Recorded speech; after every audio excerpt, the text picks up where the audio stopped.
যেমন দুর্দান্ত, মস্তিষ্কের খেলায় ঠিক ততটাই অপ্রতিরোধ্য। বাংলার হামজা চৌধুরী যেন এবার হয়ে উঠলেন লিওনেল মেসি। অসাধারণ বুদ্ধিমত্তার সঙ্গে দারুণ এক ট্যাকেল করে সারা জাগালেন গোটা ইউরোপ জুড়ে। আর্জেন্টাইন বিশ্বজয়ী তারকা ওটামেন্ডি যেটা করতে পারেননি, বাংলা চৌধুরী সাহেব সেটাই করে দেখালেন আরো নিখুঁতভাবে, যা দেখে অবাক লেস্টারের সব সমর্থকরা। মেসির মতো বুদ্ধিমত্তা এবং হামজার সেই দুঃসাহসিক ট্যাকেলের ঘটনা নিয়ে জানবো রিপোর্টে। মস্তিষ্ক দিয়ে ফুটবল খেলা যায়, আর টেকনিক স্কিলের সঙ্গে মস্তিষ্কের শতভাগ ব্যবহার করেন এমন ফুটবলারের তালিকা যদি তৈরি করা হয়, তবে সেই তালিকায় সবার উপরে যে নামটা আপনি রাখবেন তিনি লিওনেল মেসি। কিন্তু আজকের পর থেকে এই তালিকায় আরো একটা নাম সংযোজন করে দিতেই পারেন, তিনি বাংলার রাজপুত্র হামজা দেওয়ান চৌধুরী। বাংলাদেশ ফুটবলের এই পোস্টার বয়ও মাঠে মস্তিষ্কের ব্যবহার করতে জানেন একেবারে লিওনেল মেসির মতো। কথাগুলোর ভিত্তি খুঁজতে চাইলে এই ভিডিওটি দেখুন।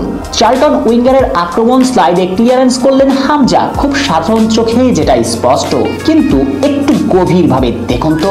প্রতিপক্ষের উইঙ্গারের সঙ্গে রানমেক করছেন হামজা। চার্লটন উইঙ্গার ডিবক্সের মাঝে বল নিয়ে ঢুকে পড়া সময়ের ব্যাপারই মাত্র, শুধুমাত্র বলে একটা টাচ করলেই একেবারে চলে আসবেন পেনাল্টি এরিয়াতে। এই মুহূর্তে দুটো ঘটনা ঘটতে পারত। হামজাকে পাশ কাটিয়ে গোলকিপারের সঙ্গে চার্লটন উইঙ্গার 1-to-1 সিচুয়েশনে চলে যেতেই পারতেন। এছাড়াও লেস্টার সিটির ডিবক্সের মাঝে পেনাল্টি আদায় করে নেবার সম্ভাবনাও ছিল ব্যাপক, কেননা চার্লটন উইঙ্গারের সঙ্গে রানমেক করে বক্সে আসতেন হামজা। কার্যত তখন আর চৌধুরী সাহেবের কিছুই করার থাকতো না, বক্সের মাঝে ঝুঁকি নিয়ে করতে হতো ট্যাকেল, যেখানে পেনাল্টি হবার সম্ভাবনা বেড়ে যায় দ্বিগুণ। ঠিক এই সময়ে হামজার যা করণীয় ছিল সঠিক সময়ে সঠিক সিদ্ধান্ত নেওয়া, এবং হামজা চৌধুরী সঠিক সময়ে সঠিক সিদ্ধান্তটাও নিয়েছেন। কয়েক ন্যানোসেকেন্ডের মাঝে মস্তিষ্কের শতভাগ ব্যবহার করলেন।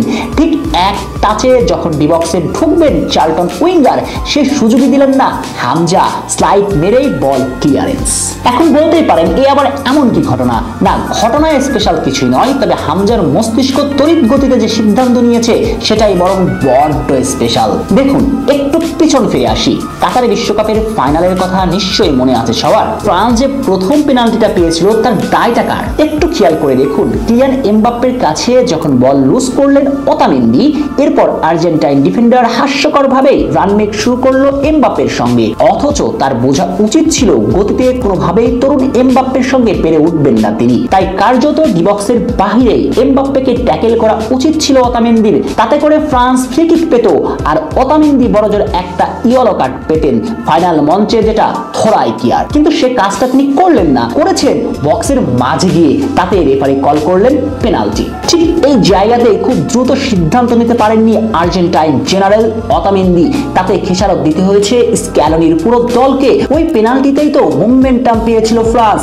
তাই ফুটবল মাঠে স্কিলের সঙ্গে মস্তিষ্কের সঠিক ব্যবহার করাটাও খুব জরুরি, যেটা পারেননি ওতামেন্দি সেটাই করে দেখালেন আমাদের হামজা চৌধুরী। আর হামজা চৌধুরীর মস্তিষ্ক খাটিয়ে তড়িৎ গতিতে এমন সিদ্ধান্ত দেখে হতবাক হয়ে গিয়েছে পুরো ফুটবল বিশ্ব।